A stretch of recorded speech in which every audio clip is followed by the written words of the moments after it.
I don't remember the first time I felt like I didn't belong. I just remember it was always there. A quiet knowing, like a background noise I couldn't shut off. My name's Ren Holloway. I'm 33 now, but this story starts in Monterey, California, in a house that looked perfect from the outside. Big bay windows, a wraparound porch with white railings. My dad, Everett Holloway, ran a chain of family-owned grocery stores. Holloway Market, a local institution since the 60s. Everyone in town thought we were the golden family.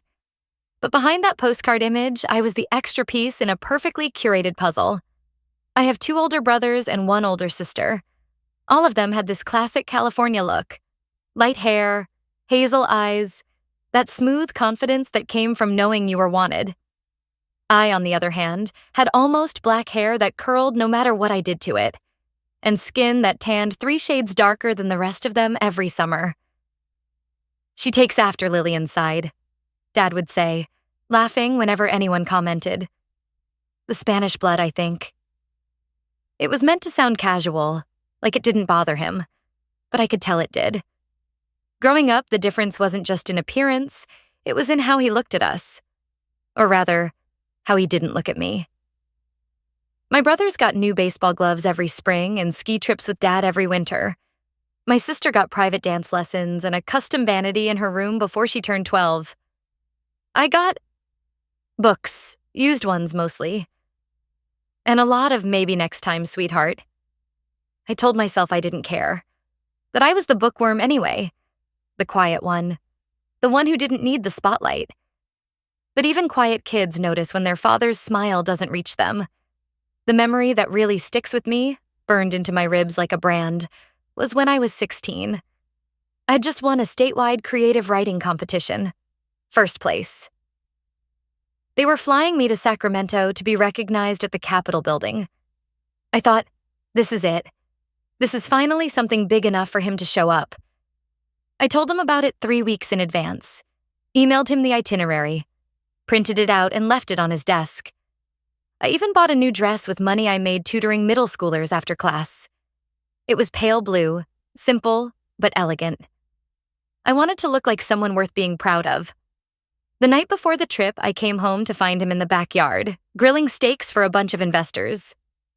He was laughing, whiskey in hand. I stood there awkwardly until he finally noticed me. "Oh," he said, distracted. "I meant to talk to you. I can't make Sacramento.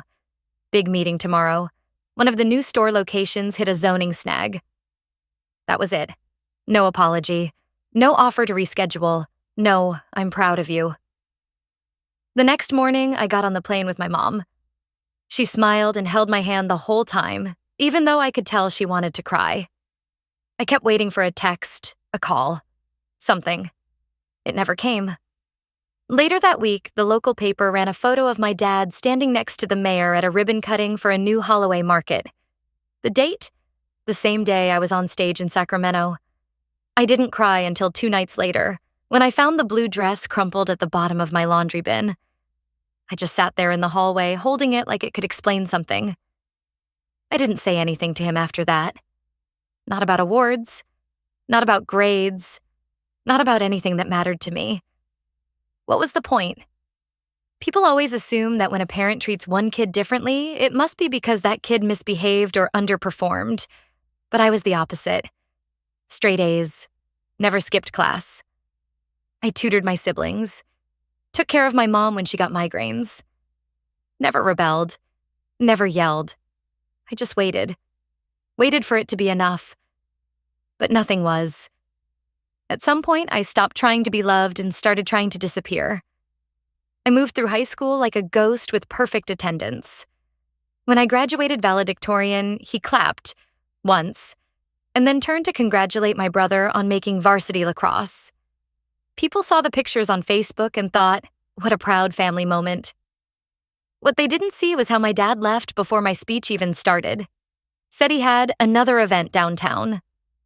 By the time I turned 18, I had a full scholarship to UT Austin and a burning need to be somewhere, anywhere else. My mom cried when she dropped me off at the airport. My dad stayed in the car. That was the last time I lived in that house. But it wasn't the last time it haunted me. Because no matter how far I ran, a part of me still kept asking one question. What did I do to make him look at me like I was never really his? And the answer I would find was something I never expected. I never expected Austin to feel like oxygen, but that's exactly what it was after Monterey. It wasn't that the city was warm or cheap or familiar. It wasn't any of those things.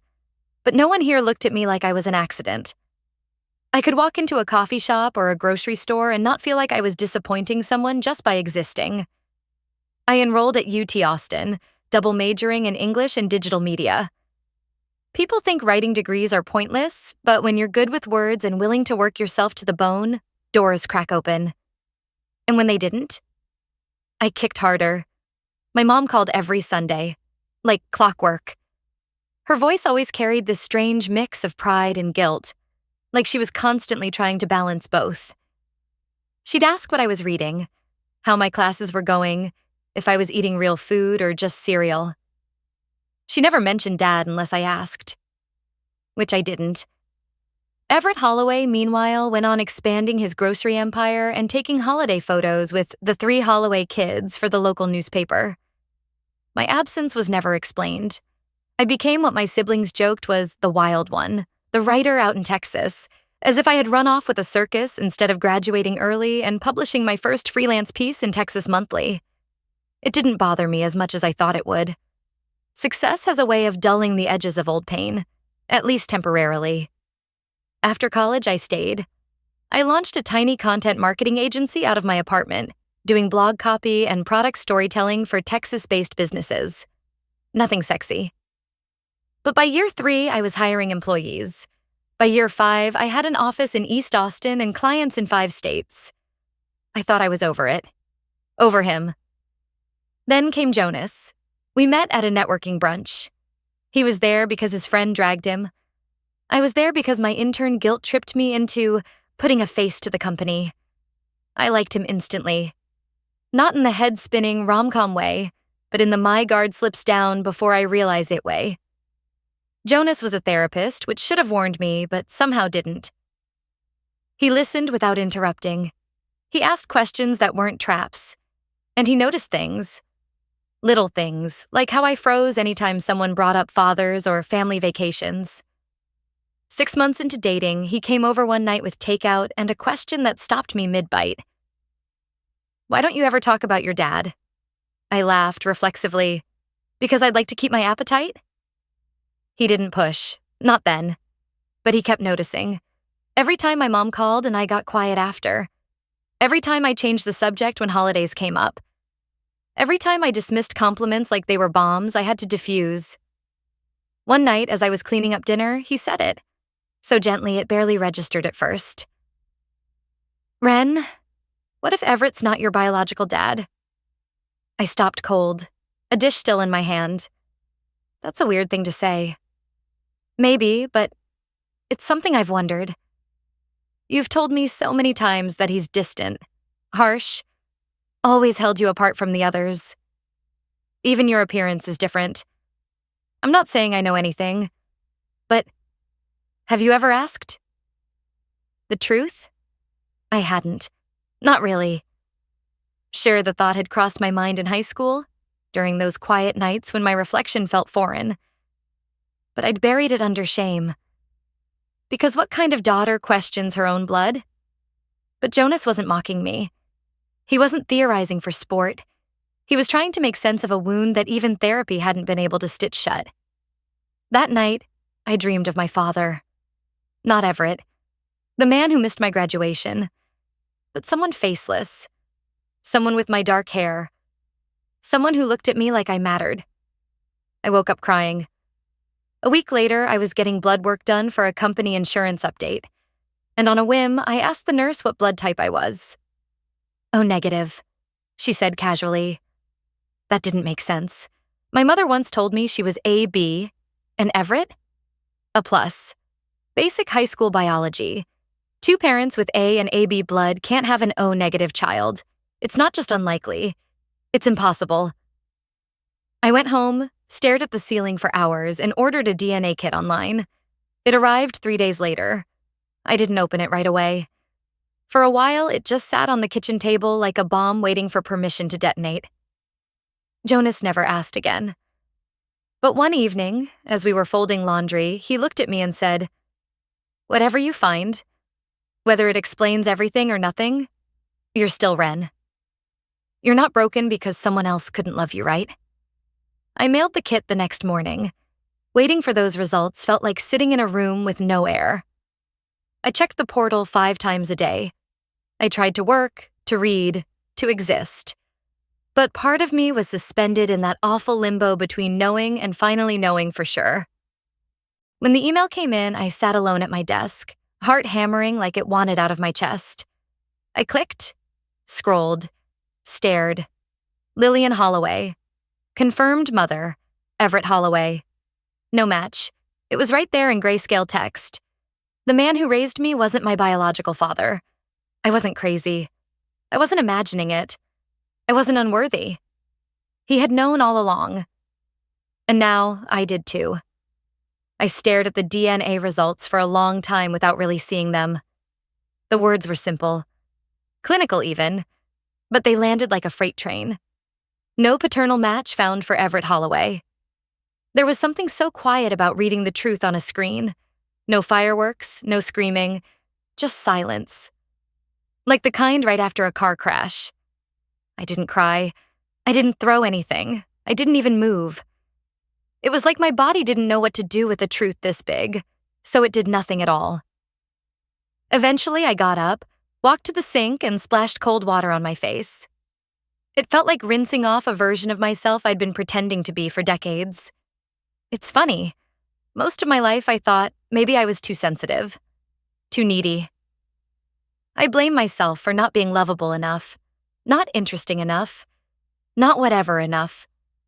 Now I knew the truth. I'd been carrying the weight of a rejection that was never really about me. It was about blood, or the lack of it. Later that night, I sat down across from Jonas and slid the printed results across the table. He didn't ask questions.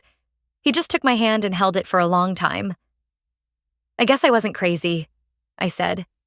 "No," he replied. "You were surviving." I thought about calling my mom right away, but something in me pulled back. I needed time, not to plan or process. I just needed a minute to exist as a person who knew. For so long, my identity had been built around the absence of love. Now I had something new. Proof. A few days later, I opened a box of my old stuff that Mom had mailed me when I first moved to Austin. College notebooks, birthday cards, a few old photographs. Buried beneath a stack of orientation pamphlets from UT, I found it. A letter. The envelope was worn, the handwriting shaky but deliberate. It was addressed to Lillian Holloway. No return address. The postmark said El Paso. Dated June 1990, about 6 months before I was born. I opened it with trembling fingers. "Lillian, I know you said not to contact you, but I can't just disappear. If there's even a chance that child is mine, I want to be involved. I made mistakes. We both did. But this is bigger than that. Please call me.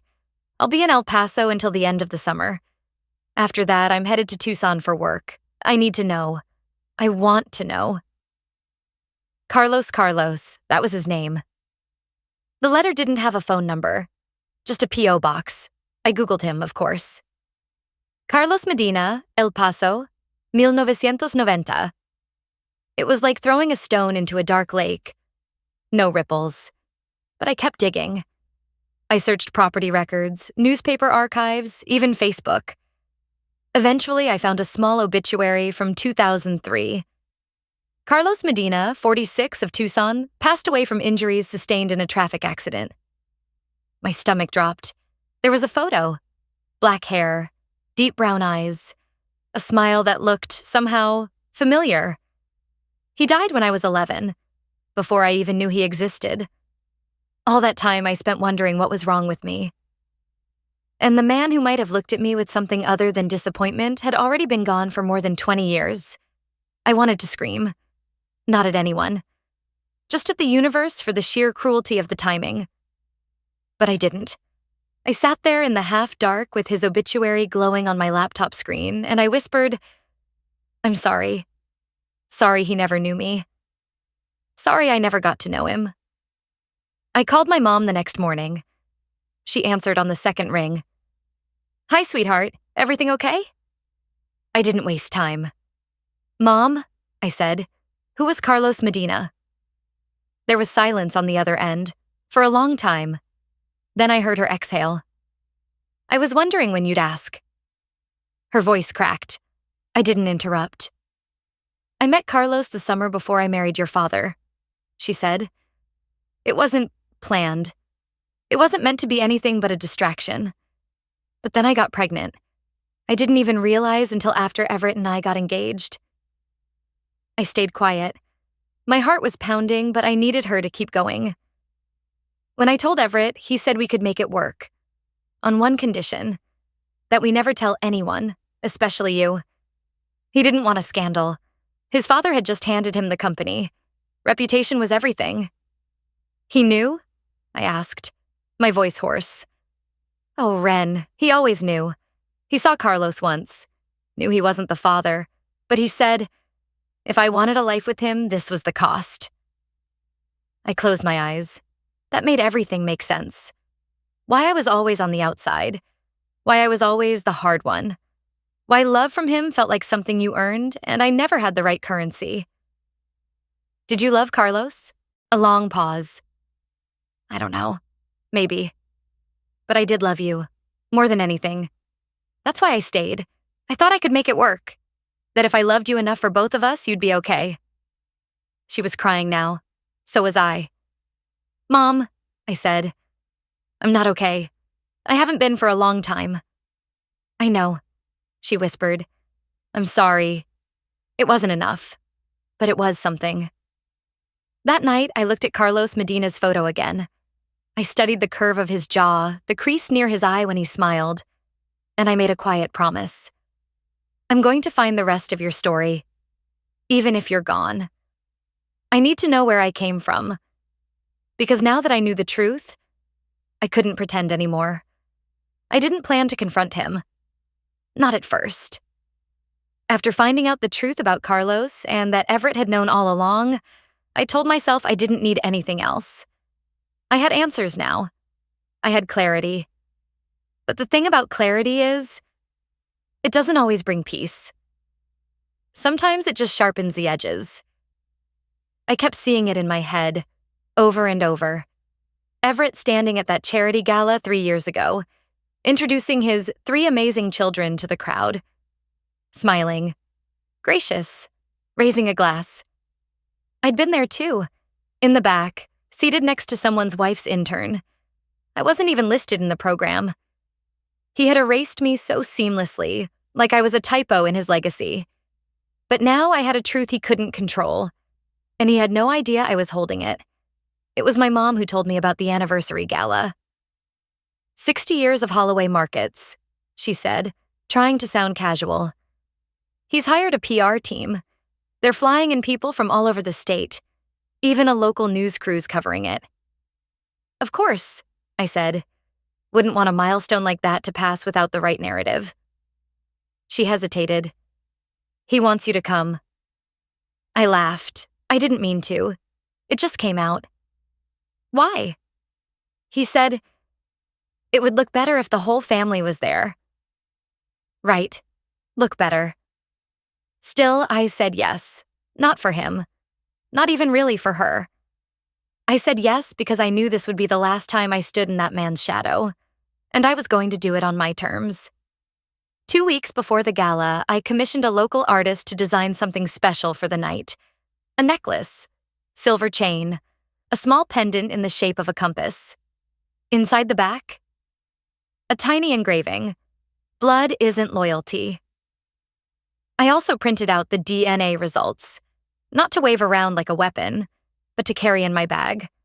A reminder, if I needed it, that I wasn't delusional, that I had receipts. The night of the event, I wore a tailored black jumpsuit and red lipstick, something my dad always used to say looked too bold on me. Jonas walked in beside me, calm as ever, his hand steady on my back. My mom greeted us in the lobby, nervously tugging at the sleeves of her dress. "He's in a mood," she whispered. "Good," I said. "So am I." The ballroom shimmered with string lights and old money. Everyone was dressed to impress, to be seen. The Holloway name had always carried weight around Monterey, but tonight it felt like the whole town had shown up to bow before it. Everett was holding court near the stage, surrounded by people in suits and golf blazers. When he spotted me, his smile froze for a second. But only a second. He raised his glass like nothing had ever been broken.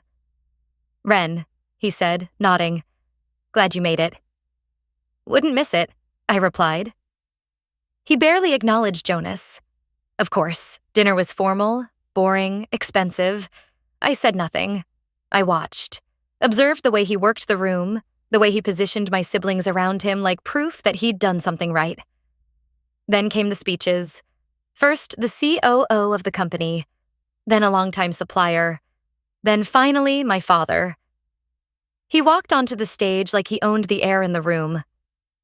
"Tonight," he began, "we celebrate not just a business, but a legacy, a family, a vision built on consistency, loyalty, and tradition." The crowd murmured in approval. I felt Jonas shift slightly beside me. My wife Lillian has stood by me through it all. And our children, Michael, Claire, and Drew, are the pillars of this next generation. That was it. No mention of me. Again, in front of hundreds. I stood up. It was instinct, not calculation. The click of my heels echoed more than I expected as I walked toward the stage. People started turning. Whispers stirred. Everett faltered mid-sentence, then forced a smile. "Ren," he said into the mic, "would you like to say a few words?" He thought he had control, that I would smile and say something polite. I took the mic. "Thank you, Everett," I said, deliberately skipping the word Dad. "I'll be brief." Silence. I grew up thinking I wasn't good enough, that something about me made me unworthy of love, of acknowledgement. While others got praise and pride, I got politeness, distance. I heard someone gasp near the front. But it turns out the problem wasn't me. It was a secret. A lie kept for over 30 years. A truth hidden so that a business and a man's image could stay spotless. Everett stepped forward. "Ren, this isn't the..." I held up the envelope. "This is a DNA test," I said, turning back to the crowd. "It proves that the man who raised me knew I wasn't his biological daughter. And instead of loving me anyway, he punished me with silence." The room went dead quiet. And now, I don't need his name. I've built my own. I don't need a seat at this table. I made my own damn table. I turned back to Everett. "You could have told the truth. You could have loved me anyway. You didn't. That's on you." I walked off the stage without looking back. As the doors closed behind me, I felt light. Not triumphant, not smug. Just free. The fallout came faster than I expected. By the time I got home that night, my phone was already blowing up.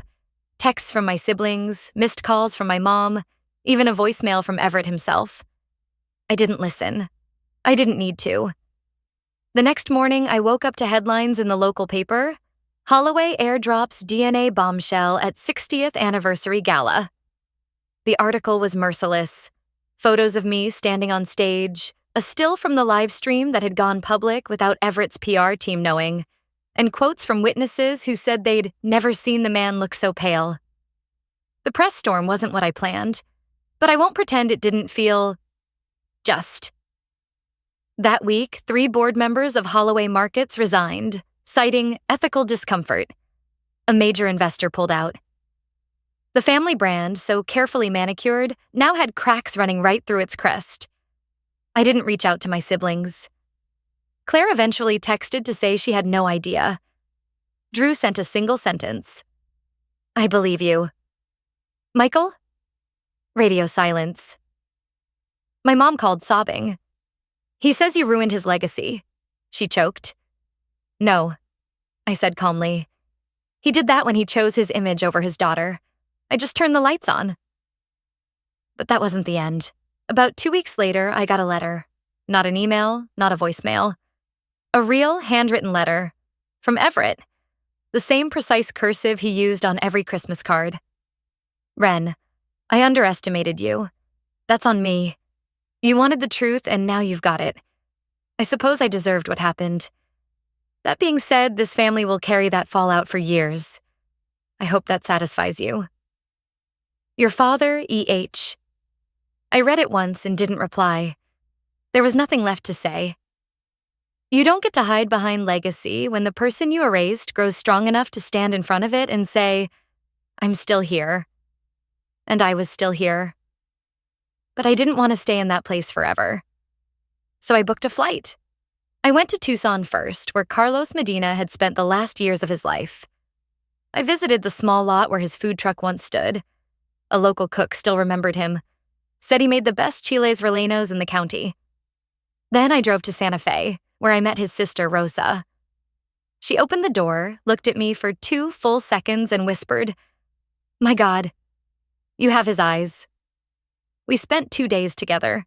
She showed me old photos. Carlos as a teenager, his sketchbooks full of food concepts, the boat he once dreamed of turning into a floating restaurant. He'd kept every letter my mom had ever written before she cut things off. Every single one. We cried together. Not just for him, but for the years lost, for the daughter he never got to meet, for the man I never got to call Dad. When I got back to Austin, I made one last decision. I changed my name. Legally. I dropped Holloway and took Medina. Not as some petty jab. It was about taking back something that had been mine all along, even if no one ever gave it to me. And as for the business, I started a new branch of my agency. This one focused on helping small, minority-owned businesses grow. I named it Compass and Company. After the necklace I wore the night everything changed. The truth didn't just set me free. It rerouted me. Everett never spoke to me again, at least not directly. But I heard from an old employee that he cleared out his office the week after the gala. Retired early. Quietly. Some people called that a win. To me, it was simply balance. If there's one thing I've learned, it's this. Silence doesn't always mean peace. Sometimes it's the deepest kind of betrayal. One that robs you of the chance to even ask the right questions. But the day you stop accepting half love and half truths, that's the day you start becoming someone you actually recognize in the mirror. If any part of this story felt familiar, if you've ever been the one left out of the photo or treated like a footnote in your own family, tell me in the comments. I'm listening. Really. And if you're still finding your voice like I was, stick around. You're not alone in this.